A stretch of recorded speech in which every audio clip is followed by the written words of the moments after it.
My name is Jack Cole, and I'm retired from the New Jersey State Police, where I spent 26 years. 14 of those years I worked in narcotics, basically undercover. I spent a lot of time at first working on young people on the streets who were smoking pot and dipping and dabbing in drugs. And then later, as the problem grew worse and worse and worse, I actually was working billion-dollar international heroin and cocaine rings. And I was certainly there long enough to see the horrors that we have created in the United States with our policy of a war on drugs. Everything is perhaps about 1,000 times worse than it was in 1970 when our president, or the man running for president, Richard Milhouse Nixon, declared war on drugs. It was his idea, and it had absolutely nothing to do with drugs. It had mainly to do with the fact that he was running for the presidency for the second time, and he thought this time it'd really be nice if he could win.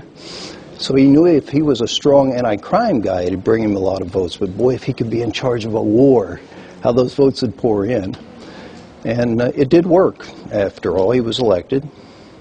And in his first year in office, he managed to get the U.S. Congress to pass massive funding bills to give money to any police department willing to hire officers to fight his war on drugs.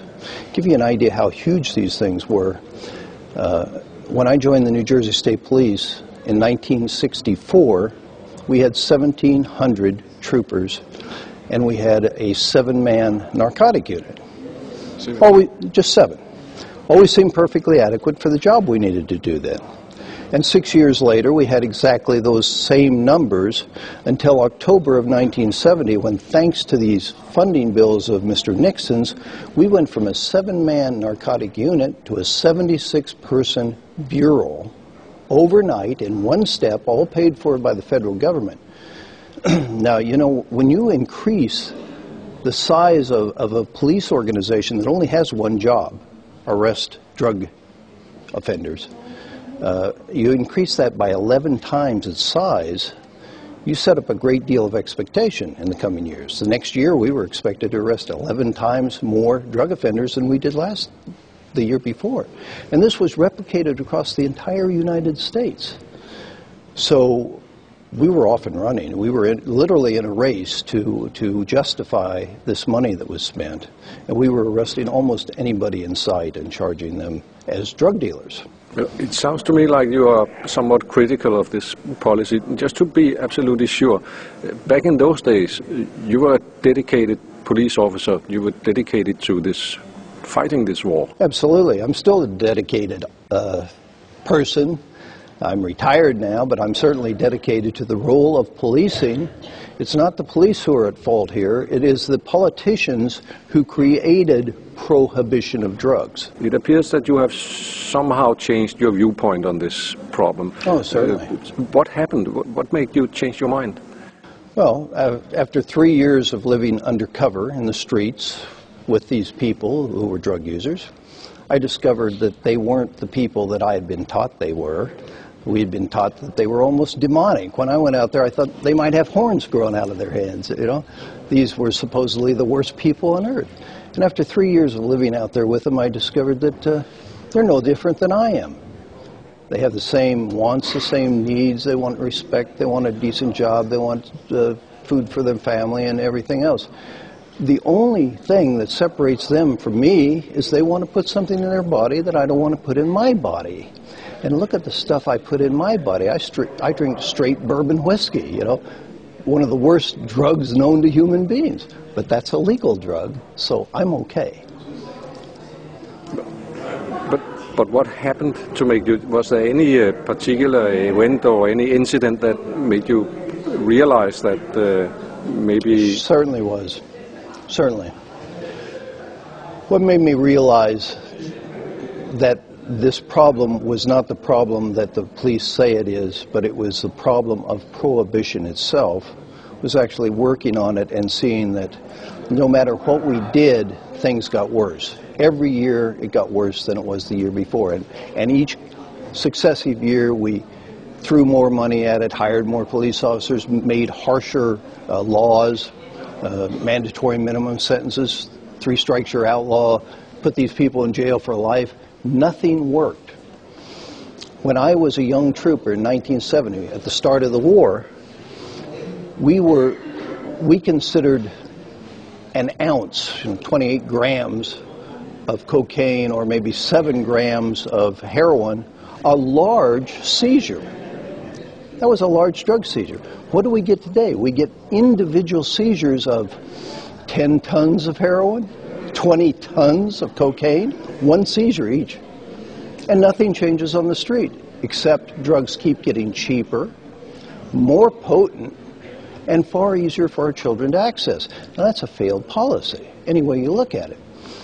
So when I retired, I felt so bad about my part in implementing what today I consider not only a failed war on drugs, but far worse than that, it is a self-perpetuating and constantly expanding policy disaster. So I sat down with 4 other police officers, and we created this organization, LEAP, which stands for Law Enforcement Against Prohibition. Today, we have 20,000 members. We're not just cops anymore. We're police, we're judges, we're prosecutors, we're prison wardens. We even have DEA and FBI agents. And we're all calling for an end to the war on drugs. We want to legalize and regulate all drugs.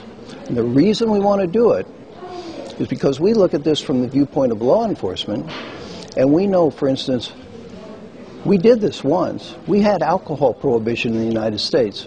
Only lasted 13 years because we were smart enough to realize that alcohol prohibition created organized crime. It created the highest rate of murder in the history of the United States to that point, and the highest rate of corruption of public officials and police officers to that point in the United States.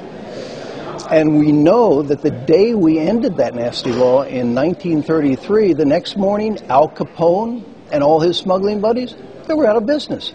They were off our streets. They were no longer out there killing each other to control that very lucrative market. They were no longer killing us cops, charged with fighting that useless war. And they were no longer killing our children who were caught in crossfire and drive-by shootings, all the things we experience today. So we know that if we legalize these drugs, we can completely remove the violence. And then if we regulate them, we can get a lot of other good things. For instance, we can end overdose deaths.